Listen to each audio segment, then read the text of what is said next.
Hello, everyone. Welcome to Kudlow. I'm Larry Kudlow. So, leaving for Ohio today, as he departed the White House, President Biden said the threat of a Russian invasion into Ukraine is, quote, very high. Mr. Biden then said he believes it could happen, quote, in the next several days, end quote.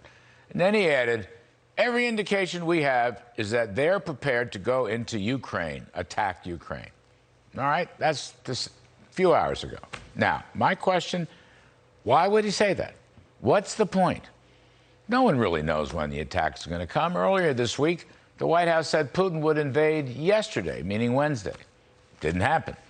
The president does get top-secret intel briefings every morning. My hunch is there's a lot of ambiguity coming from the intel agencies.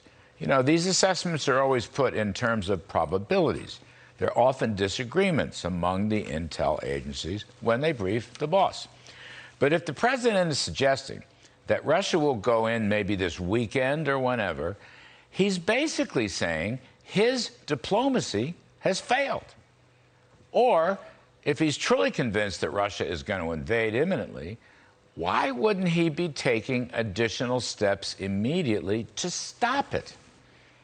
We don't know what he said to Putin in their phone call last Saturday. But why wouldn't he say right now to the American people, to our NATO allies, and the rest of the world for that matter, that, okay, beginning tonight, we are imposing strict banking sanctions on Russia? Why did he say that?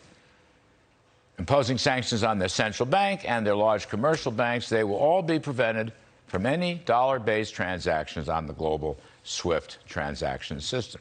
And by the way, that means sanctions on the Russian oligarchs who own these banks, and of course, restoring sanctions on Nord Stream 2, which should never have been removed in the first place. You see what I'm saying? It just doesn't make any sense. If you really know the Russians are going in, then do something. Take an action.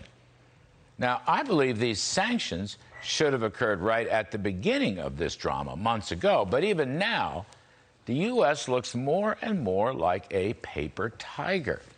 If the president knows the Russians are going into the Ukraine, then do something, for heaven's sakes. Now, a few days ago, on Tuesday, Biden said that a Russian invasion could have an impact on our energy prices, okay?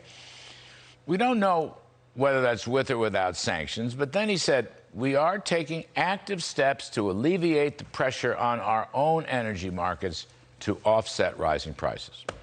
But no one knows what those actions might be. Now, an obvious thought is to stop the radical greenie jihad against American fossil fuel companies. Tell those companies to open the spigots. And by the way, reopen the XL pipeline and the drilling in Alaska and rescind the fee hike imposed on drilling on foreign lands. In other words, go back to American energy strength. Tell our great fossil fuel producers that they have our confidence, and we need them now more than ever. But of course, Mr. Biden did not say that. And frankly, I don't think he ever will.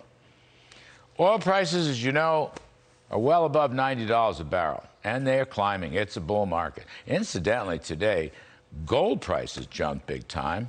They are now above $1,900. And stocks, I don't know what the close is, but they were down over 600 points. This is all in war fever, triggered by the president.